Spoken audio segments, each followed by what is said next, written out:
एक चारचाकी आणि दुचाकी वाहन यांच्या झालेल्या भीषण अपघातात 5 जणांचा मृत्यू झाल्याची माहिती समोर येते। नाशिक मधील ढकांबे गावाजवळ ही घटना घडली आहे। ढकांबे गावाजवळ असणारं आरोग्य विज्ञान विद्यापीठ, या विद्यापीठाशेजारी एक पेट्रोल पंप आहे। पेट्रोल पंपाच्या समोरच एक चारचाकी बलेरो वाहन आणि एक दुचाकी वाहन, हे दोन्ही वाहन झाडावर जाऊन आदळले आणि या अपघातात गाडीचं चाक फुटल्याची सुद्धा चर्चा आहे।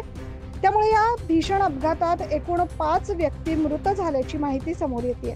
सगळ्यात पहिला मुद्दा ह्या गाडीवाल्याची 90% चूक आहे। कोणाची झालं काय नेमकं अपघातात?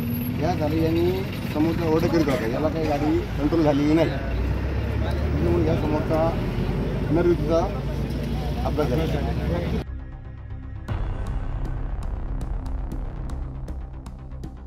बलेरो गाडी ही दिंडोरीकडून नाशिककडे येत होती, तर शिंपी टाकळी येथील दुचाकी ही नाशिकवरून दिंडोरीकडे जात होती, अशी देखील माहिती समोर आली आहे।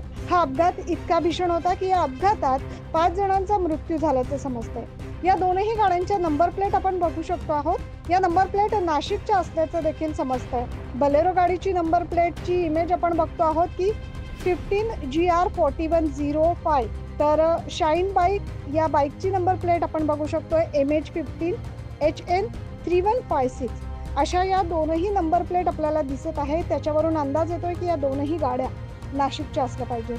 बाईक ही शिंपी टाकळी गावाची असल्याचं देखील समजतंय।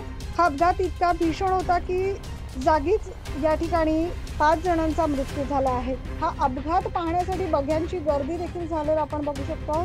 तर नेमकं कारण काय आहे अपघाताचं हे अजून समजलेलं नाहीये। Bureau report 9 news Maharashtra.